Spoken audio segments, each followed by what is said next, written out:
السلام عليكم.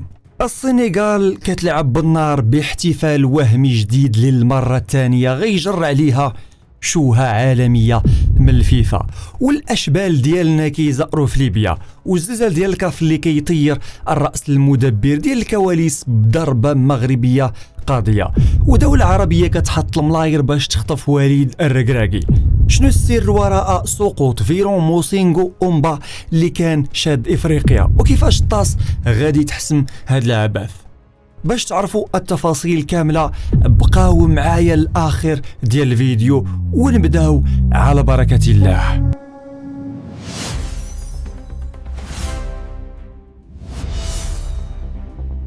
دابا ندخلوا نيشان في المعقول ونبداو بهاد الخبر النيت. الجيران ديالنا في السنغال باين ليا تلفات ليهم البصوله والبوصله وتقاطعوا ليهم الاوراق.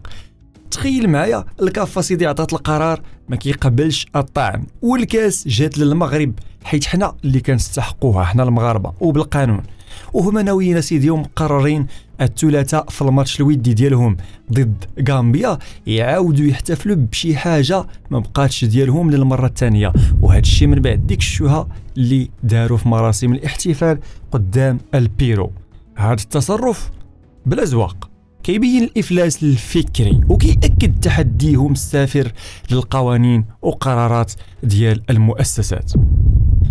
عوض ما يتقبلوا الواقع ولا كيتصرفوا بحال شي غرق كيتعلق في خيط ديال شي رتيله باش يعتق راسو، وكانه احتفال وداع بلقب طار ليهم. هذا الشيء اللي كيديروا كيتسمى بلطجه كرويه، وعراهم قدام المنتظم الكروي الدولي باللي هما مبتزون من الدرجه الاولى. ولكن هاي هات المغرب دوله قويه ذات سياده وقاده على راسها، والقانون راه كياخذ المجرى ديالو. واخا ونخليو دابا هاد المسرحيات على الجنب وندوزو للمعقول اللي كيفرح القلب وكيرفع الرايه. عشيه اليوم الاثنين أشبال ديالنا المنتخب الوطني لأقل من 17 سنة زأروا في ليبيا، وبالضبط في ملعب الاتحاد العسكري الرياضي بمدينة قايمينس الليبية. حققوا الانتصار الثالث على التوالي في بطولة اتحاد شمال إفريقيا. هاد المرة الضحية راه كان هو المنتخب المصري اللي غلبناه بنتيجة ديال 2-0. الماتش كان ديالنا طولا وعرضا، سيطرة، خطورة ورغبة كبيرة في التسجيل. في الدقيقة 24 المهاجم رامي لوكماني حل الشفرة وماركا الهدف الأول. الفراعنة حاولوا يرجعوا، وقبل نهاية الشوط الأول ب4 دقائق اللاعب عادل على سجل التعادل. لكن حنا مغاربة نفس حارة.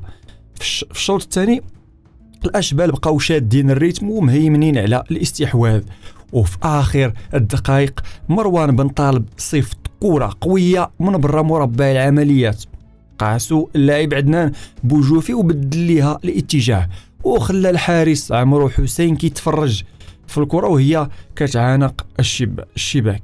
الماتش سلاو المنتخب المصري ب10 لاعبين بعدما خدا المدافع ياسين تامر أبو القاسم بطاقة حمراء. بهذا الفوز سيدي المغرب راه تربع على الصدارة ب9 نقاط بعد ما فاز على تونس ب2-0 وعلى الجزائر ب3-0 وسط 5 منتخبات مشاركة. ضمننا التأهل نهائيات كأس إفريقيا وخدينا البطولة رسميا، وما زال غادي نختموا هذه الدورة نهار الأحد الجاي بلقاء المنتخب الليبي. هذه هي الخدمة النقية اللي كترفع المعنويات. دابا غادي نرجعوا عاوتاني للسنغال اللي باقيين كيحلموا احلام ديال ما بعد العصر. الكاف ما بقاتش كتساهل، والاخبار كتقول بلي الكونفدراليه الافريقيه على غاديه في التوجه باش توجد تقرير قاصح وترفعوا للفيفا. هذا التقرير فيه اتهامات نيشان للجامعه السنغاليه باللي اخترقوا بنود الولاء والامتثال اللي هي الساس ديال اي علاقه بين الجامعات الوطنيه والهيئات الدوليه. هذه التجاوزات الصبيانيه اللي ناويين يديروها في الماتش الودي باحتفالهم بكاس افريقيا ضاربين بعرض الحائط قرار لجنه الاستئناف التابعه للكاف اللي جرداتهم من اللقب وعطاتو لينا حنا المغاربه. هذا الشيء راه كيتعتبر تحدي مباشر للهيئات القضائيه داخل الكونفدراليه، وغادي يحل عليهم بيبان ديال العقوبات التأديبيه الجديده. ومن افريقيا غادي يا سيدي نطيروا السعوديه. هيرفي رونار الايام ديالو ولات معدوده مع المنتخب السعودي. علاش؟ المهم خصوصا بعد السقوط المدوي بنتيجه ديال 4-0 قدام مصر في ماتش ودي نهايه الاسبوع. الاتحاد السعودي راه فتح خطوط الاتصال، وشكون على راس القائمه؟ ولدنا الاطار الوطني وليد الركراكي. وليد الركراكي القنوات الرياضيه السعوديه راه كشفت باللي تواصلوا مع مدربين كبار بحال الايطالي دي زيربي والاسباني تشافي هيرنانديز، ولكن التعاقد مع الركراكي وصل لنسبه ديال 80% تقريبا. السعوديه راه باغا تبني فرقه صحيحه لكاس العالم الصيف القادم وكاس اسيا، وهما دابا عارفين مزيان النجاحات ديالو. دابا وليد كيتسنى غير قرار محكمه التحكيم الرياضي بخصوص كاس افريقيا 2025، واش غيكون بطل ولا وصيف، وان شاء الله بطل. وفي حال لا الركراكي ما تمشاتش ليه الامور، راه كاين خيار البرتغالي اموريم اللي مقال من مانشستر يونايتد، حيت ديزيربي وتشافي رفضوا هذا العرض. باتريس موتسيبي من القاهره اكد باللي ملف نهائي كاس افريقيا تم الاحاله ديالو لمحكمه التحكيم الرياضي اللي كنعرفوها كاملين بالطاس.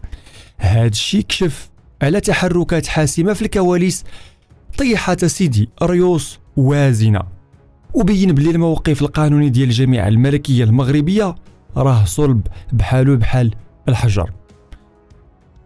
اكبر راس طار هو الكونغولي فيرون موسينغو أومبا، تم التجميد ديالو. هذا السيد هو المهندس ديال العقوبات اللي كانت كتنزل علينا، وهو الذراع اليمنى ديال جياني انفانتينو رئيس الفيفا، وبحال قلت الوارث ديال عيسى حياته اللي بقى 3 ديال العقود. فيرون راه طار بفضل الضغط المؤسساتي القوي ديال المغرب. ودابا النيجيري سامسون ادامو هو اللي شاد الامانه العامه بالنيابه باش ينفي هاد الروينه ويصلح هاد التجاوزات. قانونيا السنغال حدودها شبه منعدمه. صحيفه ماركا الاسبانيه جابت واحد الخبير ديال القانون الرياضي سميتو رومان بيزيني اللي وضح بلي قرار الكاف راه مبني على المادتين 82 و 84. هاد المواد راه واضحين، اللي خرج من التيران بلا اذن الحكم راه كيتعتبر خاسر ب3-0 وكيتقصى. والطاس راه ما عندهاش قوانين بديله كتحكم بمدى احترام الكاف لقوانينها، يعني اللقب غادي يتسحب من السنغال ويجي للمغرب مع تبادل الميداليات. حتى المنابر اللي كانت اصطفت ضدنا في السابق بحال داك موقع ديال الكره المصري اعترفت دابا باللي الطاس راه ما كتعاودش الماتشات، وانسحاب السنغال راه خطأ جسيم. وفي هذا الوقت نادي محامي المغرب جاب عون قضائي باش يوثق كل التجاوزات في خطوة استباقية. المغرب ديما مستعد وكيضرب بالقانون الموثق. هذه راه ماشي غير معركة دبلوماسية ورياضية على كأس مستحق، وراه هذه معركة لتنقية الكرة الإفريقية ومؤسساتها. وبينما الجماهير كتسنى قرار طاس، النصوص القانونية الواضحة هي الحكم الفاصل اللي كيعلو فوق أي احتفال سابق لأوانيه. خوتي خواتاتي المغاربة، وصلنا لنهاية هذا التحليل ديال اليوم. إلا عجبك هذا التحليل الإخباري خبط معك داك لايك راه ما خاسر والو، ودير اشتراك في القناة باش ديما يوصلك المعقول بلا زواق. وباش نيت نعرف أنك وصلتي لنهاية الفيديو اكتب لي في التعليقات اللهم صل على أشرف الخلق محمد رسول الله صلى الله عليه وسلم. نشوفكم فيديو جديد إن شاء الله. السلام عليكم.